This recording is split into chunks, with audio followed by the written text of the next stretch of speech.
తెగుళ్ళు వచ్చేసి, వ్యాధులు వచ్చింది, బలహీనతలు. మీరు ఎలా ఉంటారు తెలుసా? నా కంటికి ఎంతో దేవదూతల్లా చిన్న సంఘమైంది. ఎందుకంటే ఈ క్రమము ఎవరైతే చేస్తారో ఏ తెగులు, ఏ వ్యాధి, ఏ బలహీనత మనకి రాదు. అవునా? ఎందుకంటే పరలోకం నుంచి దిగి వచ్చిన జీవాహారం యేసు ప్రభుని, ఆయన శరీరాన్ని నువ్వు భుజిస్తున్నావు కనుక, ఆయన రక్తాన్ని తాగుతున్నావు కనుక నీకు ఏ తెగులు, నీ ఆత్మకు ఏ అగ్నిగుండా ఉండదు. దేవుడికి స్తోత్రం. కనుక మనం ఏం చేయాలంట? అందరం ఏం చేయాలంట? మత్తయి సువార్తలో వెళ్ళిపోతాం. మధ్యలోకి వచ్చేసాయి. మత్తయి సువార్త 5వ అధ్యాయం 9వ ఏం చేయాలి? ఏంటి ఏం చేయాలి? చదవయా, గొప్ప చదవాలి.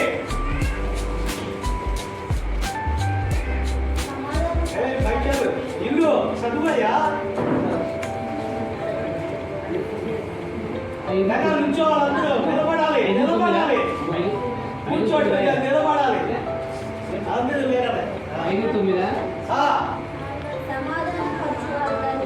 సమాధాన పరచువారు ధన్యులు, వారు దేవుని వారు. దేవునికి స్తోత్రం. అయ్యా అయ్యా ఓకే అయ్యా అయ్యా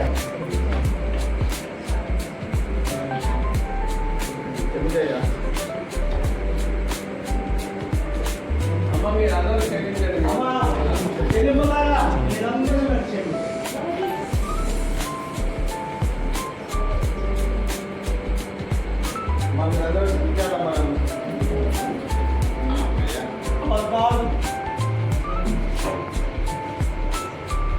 యోహాను సువార్త 13:14.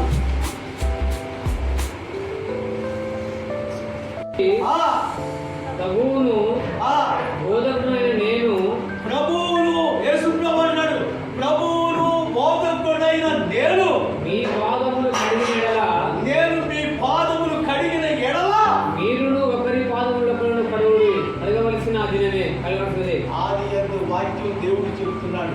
దేవుడి కుమారుడు యేసు ప్రభు వచ్చి చెప్తున్నాడు, నేను బోధకుడైన నేను. ఆయన బోధకుడే, దేవుడు కాదు, దేవుడి కుమారుడు. ఆయన అన్నాడు, నేను బోధకుడైన నేను ఒకరి పాదములు నేను కడిగిన ఎడల మీరు కూడా ఒకరి పాదములు కడగవలసినది.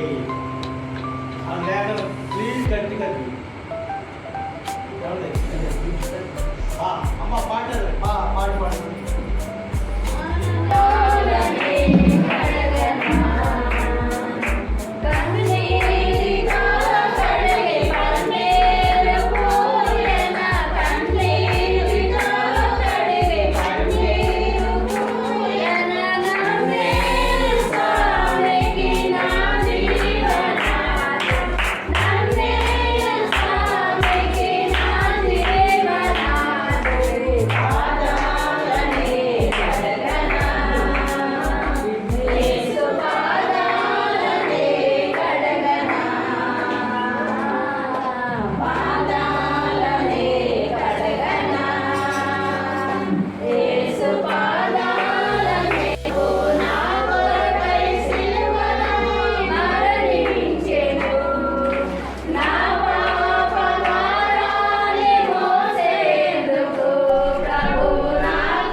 కుమారుడు ప్రభువైన యేసుక్రీస్తు సిందించినటువంటి రక్తం ద్వారా అవునాయి. మా అందరికీ విమోచన అయా నా ప్రభా రక్షణ మా అందరికీ అనుగ్రహించినటువంటి దేవానికి స్తోత్రం. తండ్రి పరలోకం నుంచి దిగి వచ్చిన ఆహారం నేనని ప్రభువైన యేసుక్రీస్తు సెలవిచ్చిన ప్రకారం ప్రభా మేమందరం కూడా ప్రభువైన యేసుక్రీస్తు శరీరమును నిజముగా తింటున్నామని నా ప్రభా నిజముగా ఆయన రక్తం తాగుతున్నామని మాదిరిగా పెంచేసుకొని నా ప్రభా ఇది ద్రాక్ష పండ్లు కాదని అయ్యా ఇచ్చేటువంటి నా ప్రభా ఆ యొక్క రొట్టె నా తండ్రి రొట్టె కాదని ఆయన శరీరం అని మేము మనస్ఫూర్తిగా అంగీకరించి తీసుకున్నటువంటి మా అందరికీ అవునాయి. దేవాన్ని ఆత్మ ద్వారా వాళ్ళందరినీ ఆశీర్వదించండి. నీకు ప్రభావం తెలిసి తెలవనటువంటి మాటలు తెలిసి తెలవని ఆలోచన కలిగి మేము తండ్రి నీ ఎదుగా పొరపాటు చేసినట్టయితే ఆత్మ ద్వారా నా తండ్రి మమ్మల్ని అందరూ స్వస్థపరచండి, దీవించండి, ఆశీర్వదించండి. దేవానికి స్తోత్రం. తండ్రి గత దినం నుండి మొదలుకొని నా ప్రభు ఈ యొక్క ఉదయం నుండి మొదలుకొని దేవా ఈ యొక్క రాత్రి వరకు సజీవులంలో వచ్చి తండ్రి నీ రెక్కల చాటును మనం భద్రపరిచి అవునాయి. ఎండ దెబ్బలే కానీ వడదెబ్బలే కానీ అవుకుండా దేవ మా అందరికీ దేవ మంచి ఆరోగ్యం ఇచ్చినందుకు నీకు కృతజ్ఞతలు. అవును తండ్రి. దయచేసి ఇంకా ఉండేవి కాదండి మా జీవిత పర్యంతరములను కాపాడి కరుణించండి. ఈ యొక్క దీనుని దరిద్రుని